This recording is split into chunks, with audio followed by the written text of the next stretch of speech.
सबको जय मसीह की। परमेश्वर की नाम की महिमा हो। आज का वचन है मरकुस पहला अध्याय, उसका चौथा, पांचवा, छठवां वचन। यूहन्ना आया जो जंगल में बपतिस्मा देता और पापों की क्षमा के लिए, मन फिराव के लिए बपतिस्मा का प्रचार करता था। हालेलुया। परमेश्वर का वचन इसमें बता रहा है कि उस समय यूहन्ना जंगल में लोगों को बपतिस्मा देता था। हालेलुया। यूहन्ना आया जो जंगल में बपतिस्मा देता था। यूहन्ना उस समय सुसमाचार बता के लोगों को बपतिस्मा देता था कि मन फिराओ, परमेश्वर आपको आशीष करेगा, अपने मन के सारे पापों को मान लो। ऐसे करके वो वहाँ के लोगों को सुसमाचार सुनाता था। हालेलुया।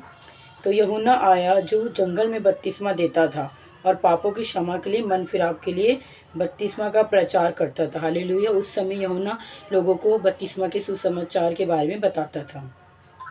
सारे यहूदा प्रदेश के और यरूशलेम के सब रहने वाले निकलकर उसके पास गए और अपने पापों को मानकर यरदन नदी में उससे बपतिस्मा लिया। हालेलुया। परमेश्वर का पांचवा वचन बताता है कि सारे यहूदा, जो वहाँ के परमेश्वर, जब यूहन्ना प्रचार करता था तब वहाँ के सब यहूदा, यरूशलेम के जितने भी लोग वहाँ रहते थे आसपास, वे सब परमेश्वर के वो वचन को सुनकर आए और उन्होंने अपने पापों को मान लिया। हालेलुया। अपने पापों को मान लिया उन्होंने और उस यरदन नदी में डुबकी लगाकर उन्होंने भी बपतिस्मा लिया। हालेलुया। तो यूहन्ना जो सुसमाचार करता था उसको सुन के लोगों ने अपने मन को बदला, अपने पापों को मानकर और अपने सारे पापों को मानकर बपतिस्मा लिया। हालेलुया। वहाँ के लोगों ने भी। यूहन्ना ऊँट के रोम का वस्त्र पहने और अपने कमर में चमड़े का कटिम्बर बांधे रहता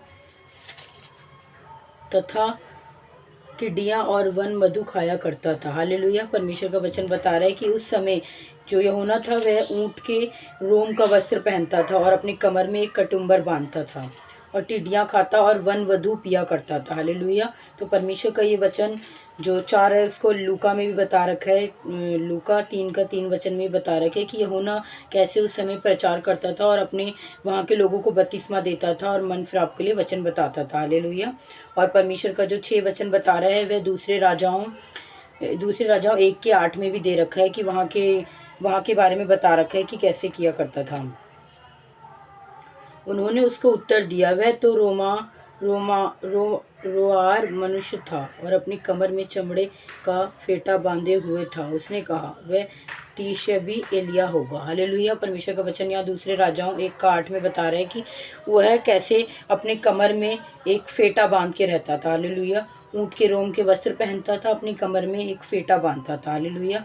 तो परमेश्वर का इस तीनों वचनों से प्रभु हमें यही सिखाना चाहता है कि आप भी अपने पापों को मान लो और अपने पापों को मान लो और प्रभु के वचनों को मानो। हालेलुया। तो परमेश्वर का ये 3 वचनों से प्रभु यही हमें सिखाना चाहता है, यही बताना चाहता है कि आप भी परमेश्वर में आगे बढ़ो, मसीह ज़िंदगी में बपतिस्मा लो, उद्धार पाओ और अपने पापों को मान लो। हालेलुया। तो परमेश्वर इन तीनों वचनों से आप सब लोगों को आशीष करे। सबको जय मसीह की।